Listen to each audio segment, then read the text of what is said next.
बच्चों, आपका अपने YouTube चैनल स्टडी VSC पर आज हम लोग पढ़ेंगे ऑब्जेक्टिव मैट्रिक के ऑब्जेक्टिव जो 2022 में पूछे गए थे, उसी को हम पढ़ाएंगे आज। तो इस तरह प्रत्येक दिन आपके लिए रोज़ जो है वीडियो लाएंगे, और अगर यह वीडियो आपको अच्छा लगेगा तो फिर आप हमें कमेंट करके बताएंगे, तो फिर हम रोज़ आपके लिए एक नया वीडियो लाएंगे और फिर आपके ये परीक्षा में बहुत सहायता होंगे। तो देखते हैं पहला प्रश्न क्या कहता है। y अक्ष पर सभी बिंदुओं का भुज क्या होता है। तो सबसे पहले y अक्ष पर भुज जानने से पहले आपको यह जानना जरूरी है कि भुज और कोटि होता क्या है। अगर भुज और कोटि आप समझ गए तो फिर दिक्कत नहीं होगा। तो पहले थोड़ा सा निर्देशांक के बारे में पढ़ लेते हैं। तो निर्देशांक के बारे में पढ़ने के लिए हमको क्या करना पड़ेगा, तो थोड़ा सा निर्देशांक के बारे में पढ़ने के लिए हमको क्या करना पड़ेगा, थोड़ा सा इधर देखो बच्चों। जैसे मान लीजिए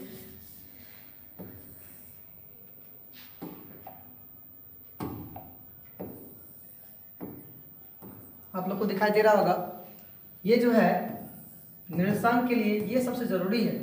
इसको x कहते हैं, इसको x डैश कहते हैं, इसको y कहते हैं, इसको y डैश कहते हैं, ठीक है।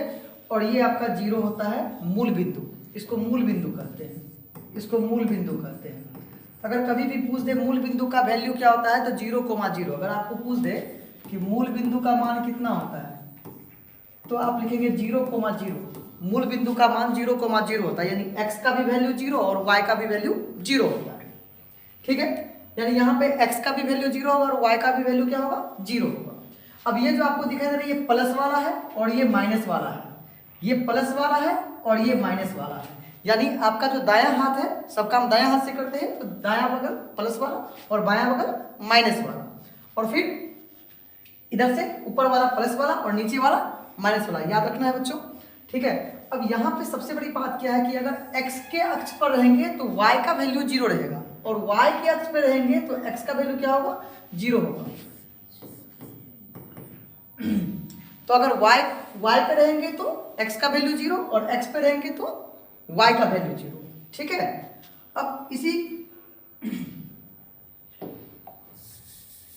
में थोड़ा सा और पढ़ाते हैं आपको हम, थोड़ा सा।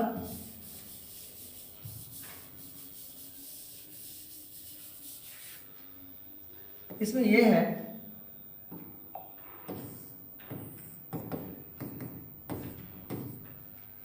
यहां पे आप देख रहे होंगे कि ये x है, ये x डैश है, ये y डैश है और ये y है, ठीक है।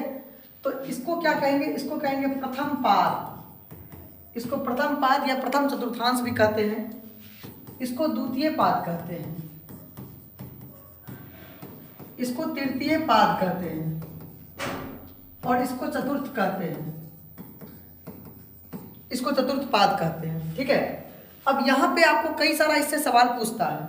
इससे पूछेगा कि जैसे कोई क्वेश्चन दे देगा आपको 5,4 और बोलेगा कि यह किस पाद में है। अगर आपसे ये पूछ देगा कि 5,4 किस पाद में है तो आप कैसे बताएंगे। तो सबसे पहले याद रखना है कि ये जो x है ये प्लस वाला है या माइनस वाला है, ये प्लस वाला है, और ये y क्या है, प्लस वाला है। दोनों अगर प्लस वाला है, ये दोनों प्लस वाला, तो याद रखना है कि यहाँ पर x का भी मान प्लस में और y का भी मान प्लस में होगा। यानी ये दोनों प्लस वाला है तो इसके अंदर जो घेरा के अंदर आएगा ये दोनों मान क्या होगा, प्लस वाला होगा, ठीक है। उसके बाद अगर आप लोग थोड़ा सा यहाँ पे देख लेंगे इस वाले पोस्ट में, इस वाले पोस्ट में है ना, यहाँ पे x और y का मान है, यहाँ पे x और y का मान है। तो यहाँ पर देखिए x माइनस में है और यहाँ पे y माइनस में है, तो यानी x का भी मान माइनस में और y का भी मान माइनस में, ठीक है। यहाँ पे x का मान माइनस में और y का मान माइनस में होगा। और द्वितीय पाद में देखते हैं, द्वितीय पाद में देखिए x का मान क्या चीज में है, माइनस में, और y का मान क्या चीज में है, प्लस में है। अगर चतुर्थ में देखते हैं तो देखिए पहले x का मान लिखना है, तो x का मान क्या चीज में है, प्लस में है, तो प्लस में, और y का मान क्या चीज में है, माइनस में है। अब याद रखना कैसे है, तो अगर आपको कोई भी प्रश्न दिया तो प्रश्न में आपको यह देखना है कि प्लस वाला, अगर ये प्लस में है तो प्रथम पाद होगा, और अगर ये माइनस में है दोनों तो तृतीय पाद में होगा। यानी पहला वाला पाद जो होगा, पहला चतुर्थांश जो होगा वो क्या होगा, प्लस वाला होगा, और तृतीय दोनों माइनस में होगा। और इसके अलावा द्वितीय पाद जो होता है उसमें x वाला माइनस में और चतुर्थ में y वाला माइनस में होता है। इतना अगर याद है तो आपको 1 नंबर पक्का आ जाएगा। 1 नंबर के लिए आप निश्चित हो जाए कि एक नंबर 110% आपका आ जाएगा, एक नंबर, है ना। अब इसके बाद की बात बता रहे हैं, इसके बाद क्या करना है, तो चलिए थोड़ा सा प्रश्न पे देखते हैं।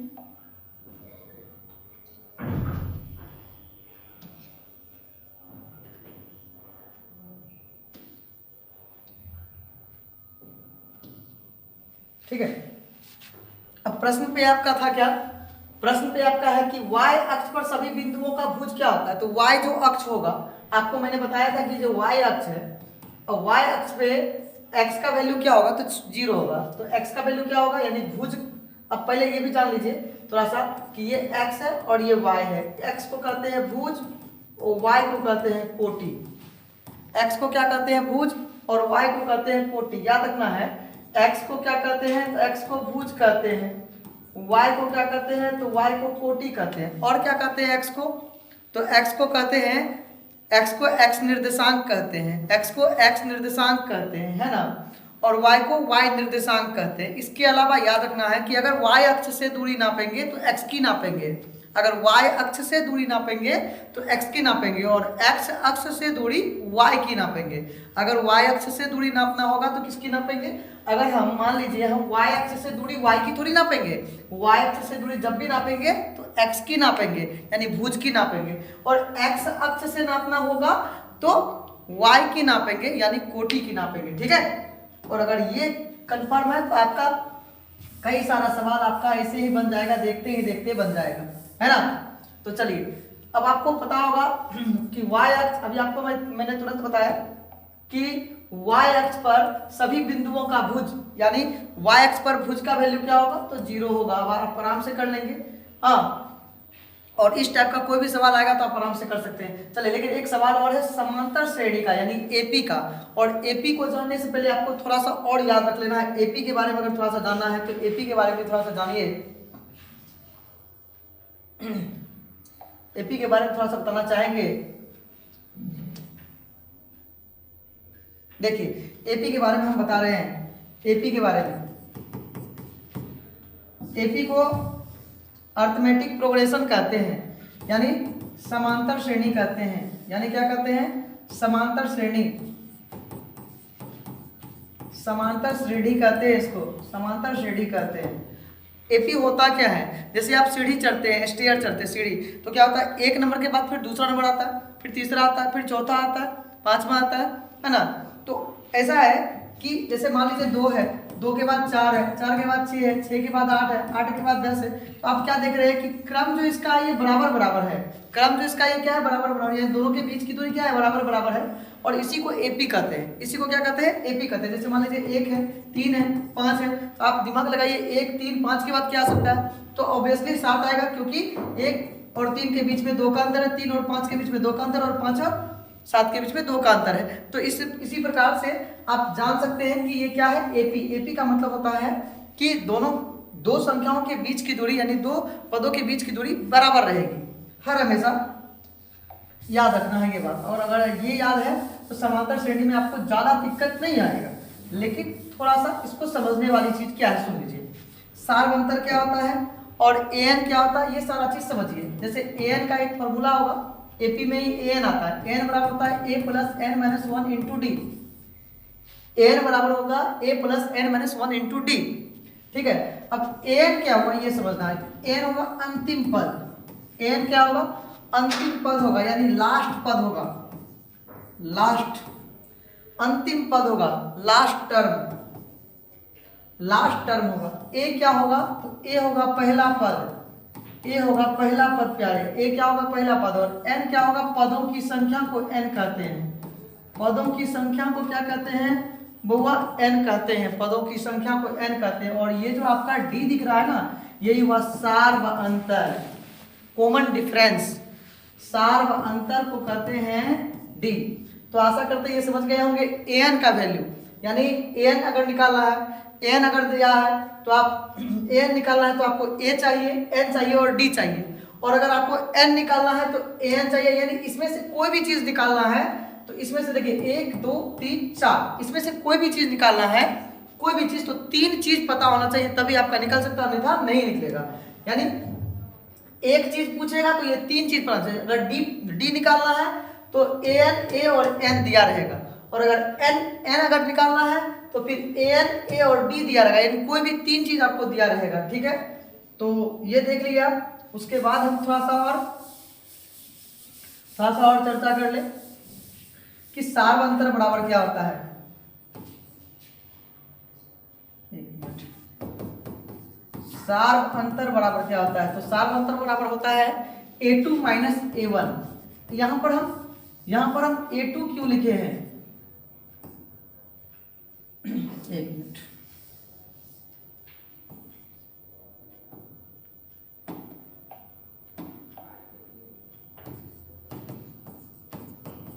a2 माइनस a1, यहां पर हम a2 क्यों लिखे हैं? यहां पर हम और कोई चीज क्यों नहीं लिखे? क्योंकि हम पद जो होता है ना, पद 2 4 6 8 10 12 14 जो भी होता है, इसको हम क्या करते हैं? इसको हम a मान लेते हैं, इसको हम a2 मान लेते हैं, इसको हम a3 मान लेते हैं, इसको हम a4 मान लेते हैं, इसको a5 मान लेते हैं। अब ये हुआ ना, कुछ नहीं तो एक है a1 a2, है ना।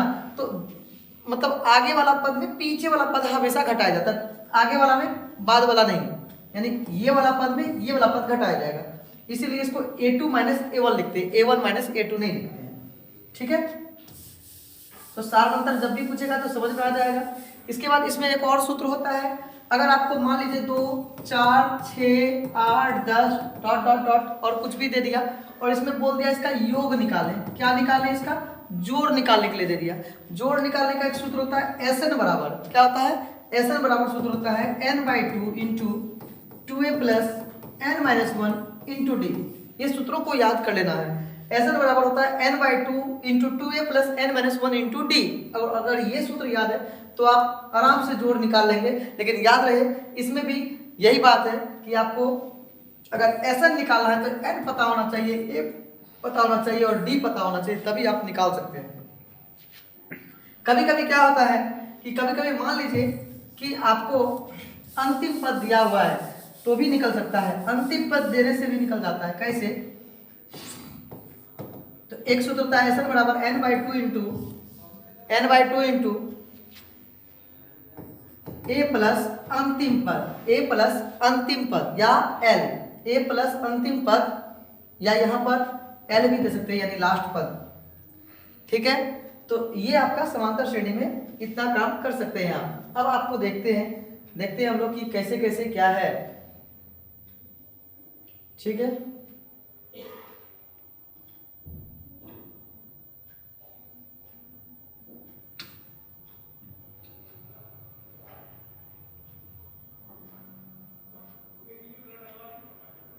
ठीक है।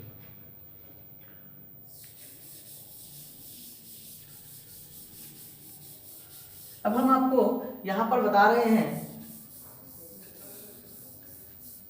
यहां देखिए, यहां पर आपको दिया हुआ है समांतर श्रेणी, इतना इतना का सार्वअंतर क्या होगा देखते के साथ निकालिए। 1/8 में 0 जाएगा तो कितना बचेगा? यानी 1/8 में 0 जाएगा तो कितना बचेगा? 1/8 ही बचेगा। आपको भटकाने के लिए -1/8 भी देगा, लेकिन -1/8 होगा नहीं, क्योंकि 1/8 में अगर आप 0 जाएगा तो कोई भी संख्या में अगर 0 जाता है तो 0 का कोई वैल्यू नहीं होता है, तो 1/8 ही बचेगा, ये 0 का कोई वैल्यू नहीं बचेगा, तो यानी 1/8 इसका राइट आंसर होगा। ठीक है, अब पढ़ते होंगे लेकिन इस तरह से नहीं पढ़ते होंगे, हम तथ्यों के साथ बताएंगे और जो जरूरी है उसी को बताएंगे, सारे सवाल को नहीं बताएंगे, क्योंकि सारे सवाल में फंसना नहीं है। बोर्ड एग्जाम में सबसे बड़ा ध्यान रखना है कि सारे सवाल को नहीं टच करना है, ऐसे सवाल को टच करना है जो आसानी से बन जाए, ऐसे सवाल को ही हम बताएंगे। हम इसमें से भी सारा सवाल को नहीं बताएंगे आपको, सारा सवाल को बताने से क्या होगा कि आप भटकते रह जाएंगे, लेकिन आप वहाँ पे बना पूरा नहीं पाएंगे। अगर 50 में 50 लाना है तो रोज हमारे वीडियो को देखिए।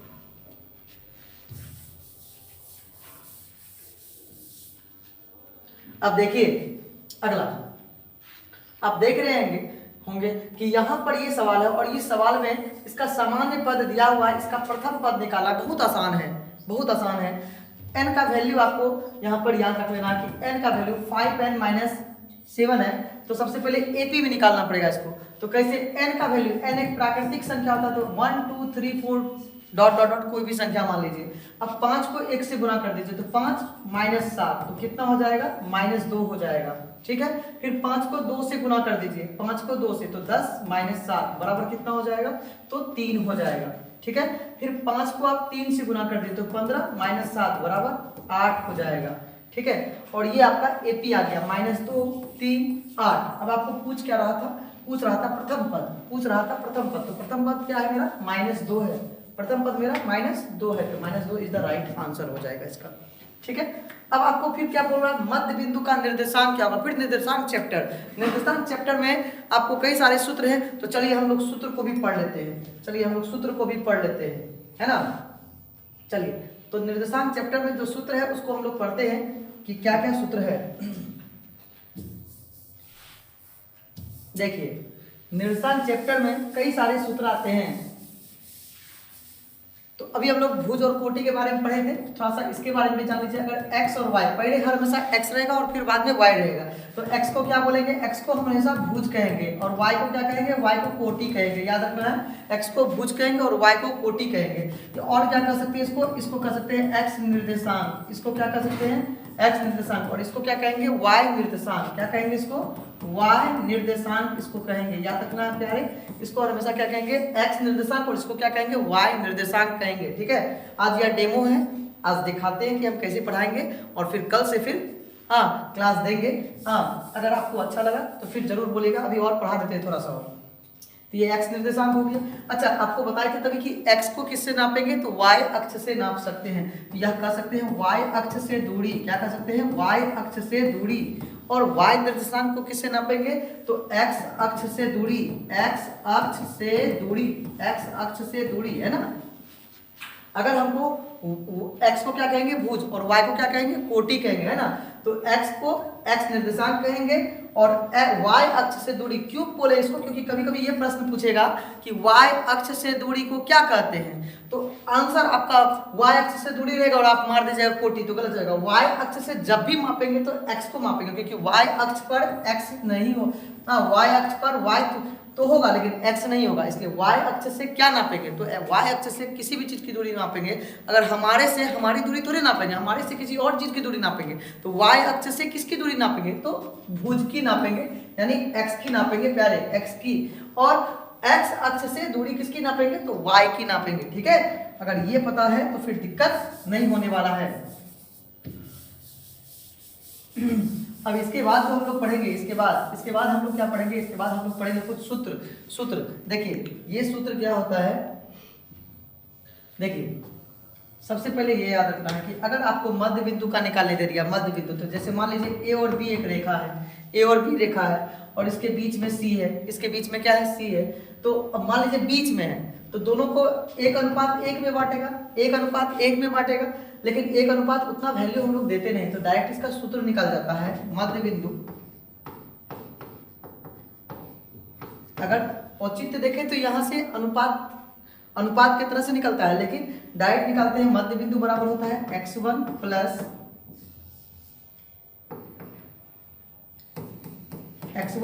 x2 बटे 2, y1 प्लस y2 बटे 2। अच्छा, x और y क्यों निकलता है, क्योंकि यहाँ पे जो बिंदु होगा, जो भी उसका निर्देशांक जो होगा वह x भी होगा और y भी होगा, किसी भी चीज का निर्देशांक x भी होगा y भी होगा। तो ये होगा आपका x1 y1 और ये होगा आपका x2 y2। तो यानी डायरेक्ट भी निकाल सकते हैं, x1 प्लस x2 बटे 2, y1 प्लस y2 बटे 2, ठीक है। ये मध्य बिंदु का निर्देशांक हो। अगर इसी में एक चीज कभी कभी पूछ लेता है क्या, ये तो हो गया, लिख लेना वीडियो स्टॉप करके। अब इसके बाद क्या होगा, एक चीज, जैसे ये त्रिभुज है और इस त्रिभुज का केंद्रक होता है ये वाला बीच वाला केंद्रक, और इस त्रिभुज के इसको कहते हैं केंद्रक, इसको क्या कहते हैं, केंद्रक कहते हैं, ठीक है। और इसका निर्देशांक अगर आपसे पूछा कि त्रिभुज के केंद्रक का निर्देशांक, त्रिभुज के केंद्रक का निर्देशांक, अब चूंकि आपको पता है कि इसमें 3 भुजा होता है, तो यहाँ पर एक मिनट, यहाँ पर x1 y1, यहाँ पर x2 y2 और यहाँ पर x3 y3 होता है ना। यहाँ पे x1 y1, यहाँ पे x2 y2 और यहाँ पर x3 y3। तो इसका निर्देशांक निकालने के लिए सूत्र होता है x1 plus x2 plus x3 बटे 3 है तो 3 से भाग दे देंगे, 3 से क्या दे देंगे, भाग दे देंगे, है ना।